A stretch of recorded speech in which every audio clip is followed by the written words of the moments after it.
यद्यपि मेरी 3 पीढ़ियां श्री राम जन्मभूमि आंदोलन के लिए समर्पित थी, मुझे कोई समस्या नहीं थी, लेकिन शासकीय व्यवस्था जिस नौकरशाही से जकड़ी होती है, उस नौकरशाही में एक बड़ा वर्ग ऐसा था जो कहता था कि मुख्यमंत्री के रूप में अयोध्या जाने से विवाद खड़ा होगा।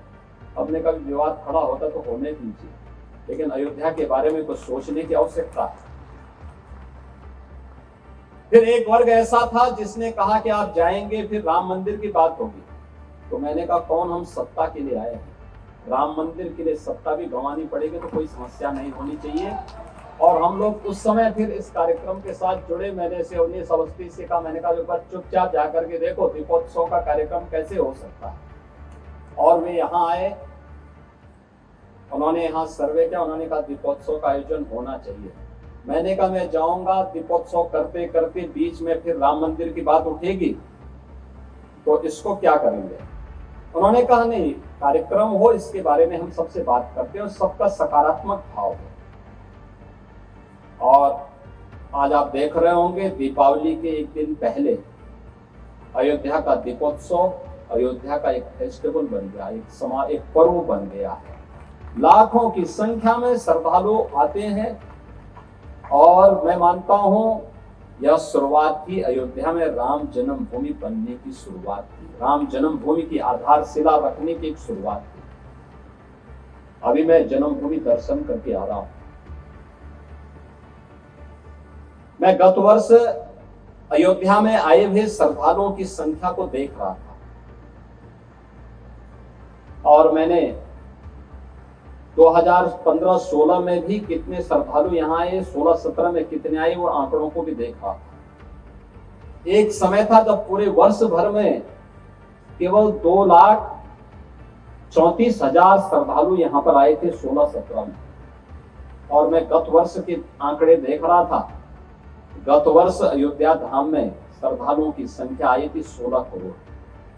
आप अनुमान करिए क्या 2,34,000 और 16 करोड़ में कोई अंतर ही नहीं है।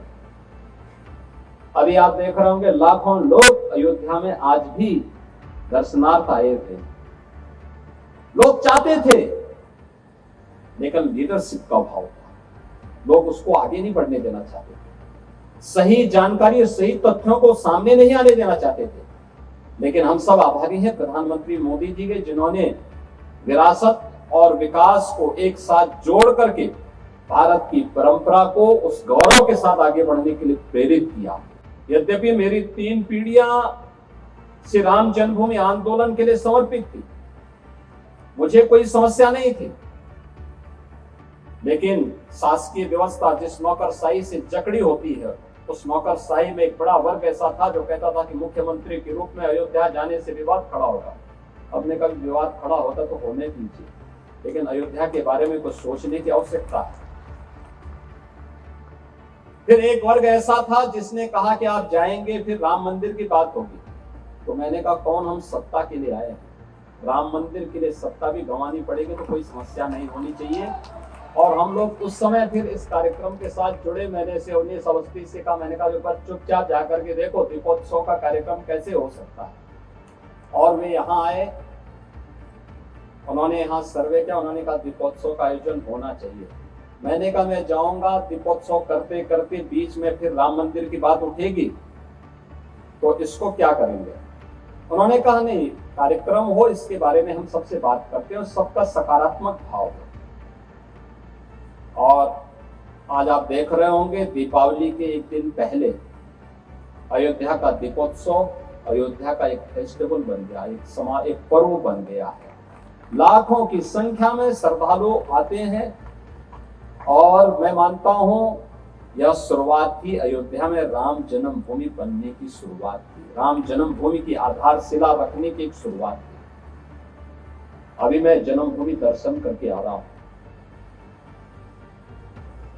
मैं गत वर्ष अयोध्या में आए हुए श्रद्धालुओं की संख्या को देख रहा था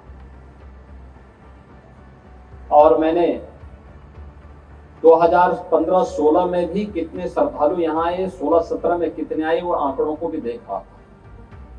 एक समय था जब पूरे वर्ष भर में केवल 34,000 श्रद्धालु यहाँ पर आए थे 16-17 में। और मैं गत वर्ष के आंकड़े देख रहा था, गत वर्ष अयोध्या धाम में श्रद्धालुओं की संख्या आई थी 16 करोड़। आप अनुमान करिए, क्या 2,34,000 और 16 करोड़ में कोई अंतर ही नहीं है। अभी आप देख रहे होंगे लाखों लोग अयोध्या में आज भी दर्शनार्थ आए थे। लोग चाहते थे, लेकिन लीडरशिप का अभाव था, लोग उसको आगे नहीं बढ़ने देना चाहते थे, सही जानकारी और सही तथ्यों को सामने नहीं आने देना चाहते थे।